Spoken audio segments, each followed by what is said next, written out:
If you've been around the internet creepypasta scene for any amount of time, you've definitely heard of the Rake. The Rake was one of the very early creepypastas to blow up on the internet. Like many of the iconic creepypastas of the time, creepypastas that would become Jeff the Killer, Slender Man, Eyeless Jack, Candle Jack, and Hoodie Man, the story started with an image. This image on screen now, specifically. The image was originally posted to 4chan in 2005. Go figure. A lot of these early stories would start on 4chan because Reddit and creepypasta forums were not really that big yet. 4chan was the main thing back then.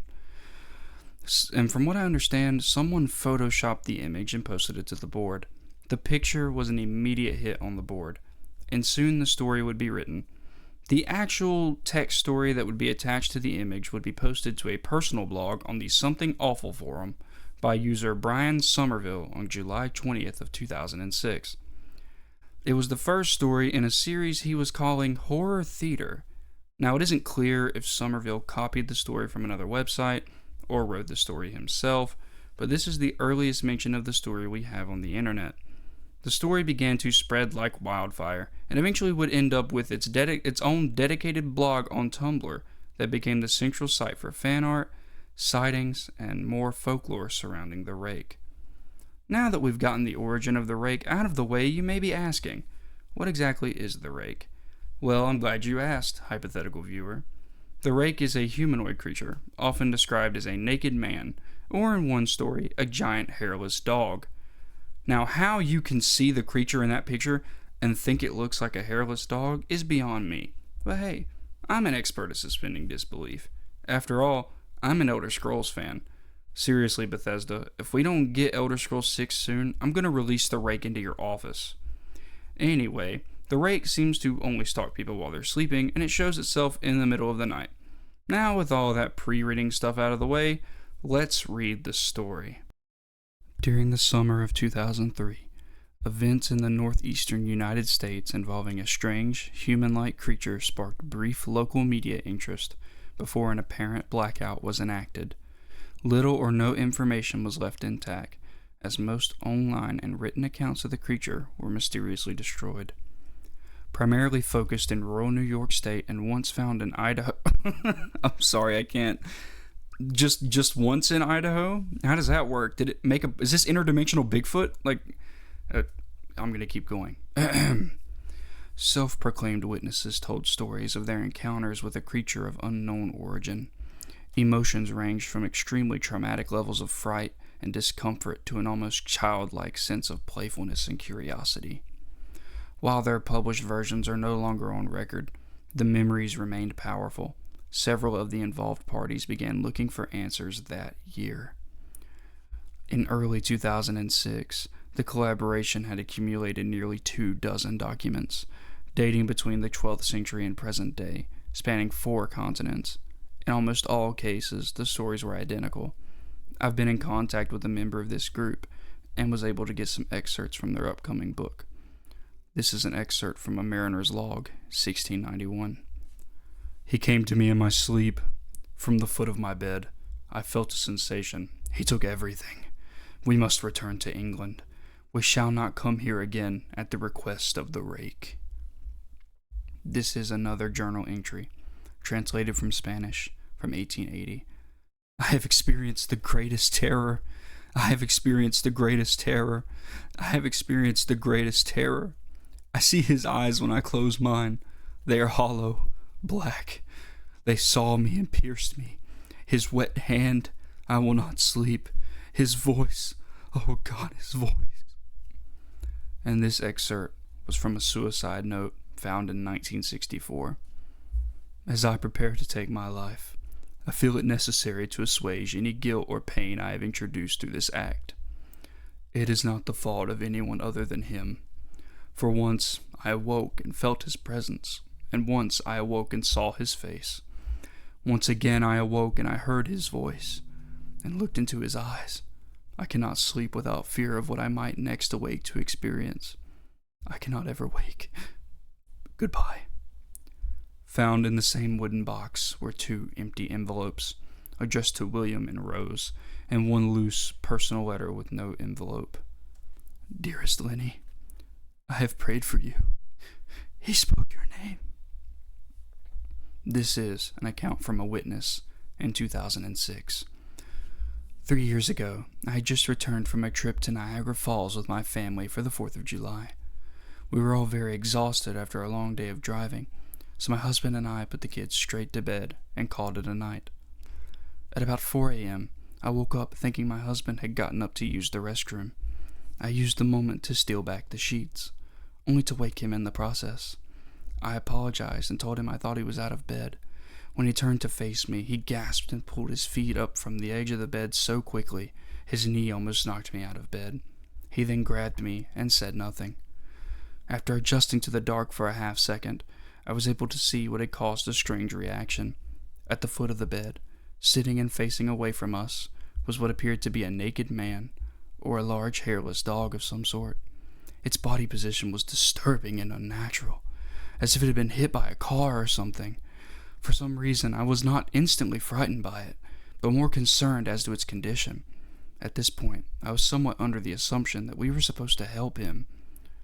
My husband was peering over his arm and knee, tucked into the fetal position, occasionally glancing at me before returning to the creature.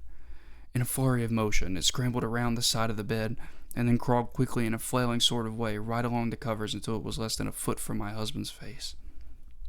It was completely silenced for about 30 seconds, probably closer to 5, but it seemed like a while. Just looking at my husband, it then placed its hand on his knee and ran into the hallway, leading to the kids' rooms. I screamed and ran for the light switch, planning to stop this thing before it hurt my children. When I got to the hallway, the light from the bedroom was enough to see it crouching and hunched over about 20 feet away. It turned around and looked directly at me, covered in blood. I flipped the switch on the wall and I saw my daughter, Clara.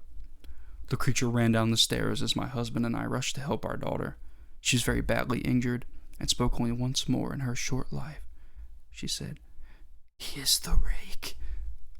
My husband drove his car into a lake that night, while rushing our daughter to the hospital.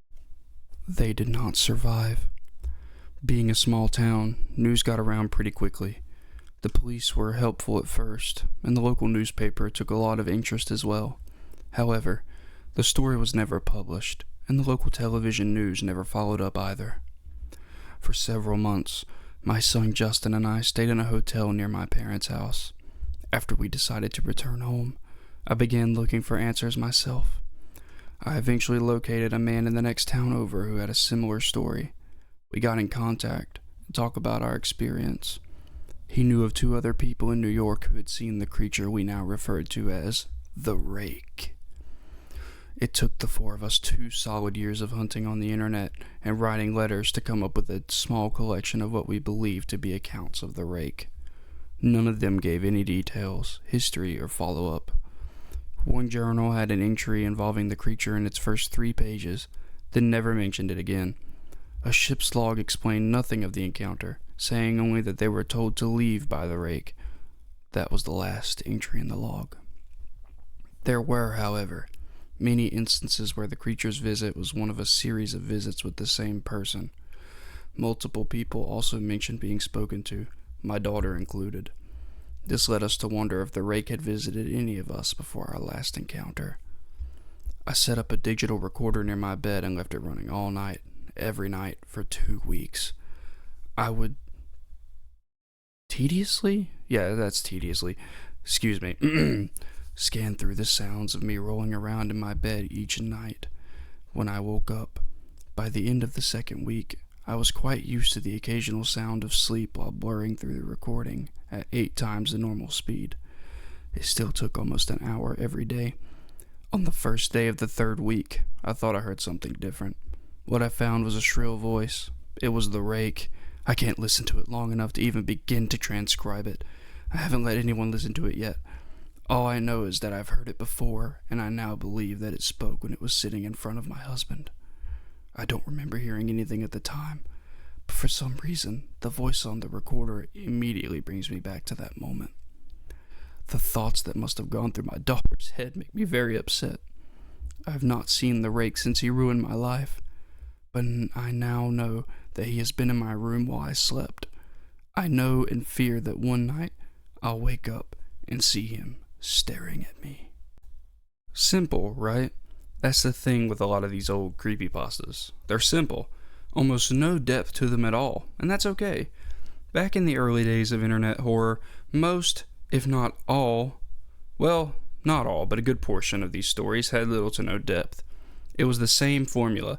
Insert monster, do nonsensical violent things, I'm looking at you, laughing Jack, and then end abruptly. And honestly, this was okay.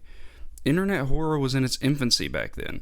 People were taking what they were given and they were happy with it.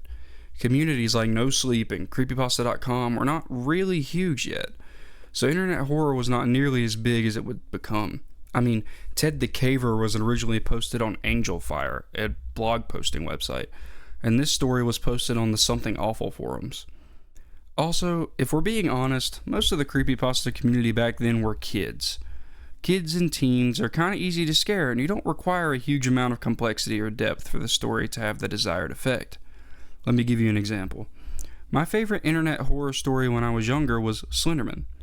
Another simple story with a couple images attached. If this video does well, maybe I'll do one on the original Slenderman story. Anyways, as I grew up, my taste changed. If I had to choose a favorite story now, it would likely be Stolen Tongues. I don't have time to do an analysis on Stolen Tongues right now. It's a very long story, but rest assured, there will be a video on that at some point. Stories like Stolen Tongues, Borrasca, and Deepwoods, minus the ending, and Dagon's Mirror are longer and more complex stories. We can recognize that stories like the Rake are classics, and they deserve respect for that. But looking back, these stories definitely left much to be desired. However, they laid the groundwork for what was to come, and for that, they deserve their time in the spotlight. Well, that's going to be about it, guys. If you enjoyed the video, like, subscribe, and share. The channel has a long way to go, but I'm going to keep going. Hope you guys have a wonderful day, and I'll see you all in the next one.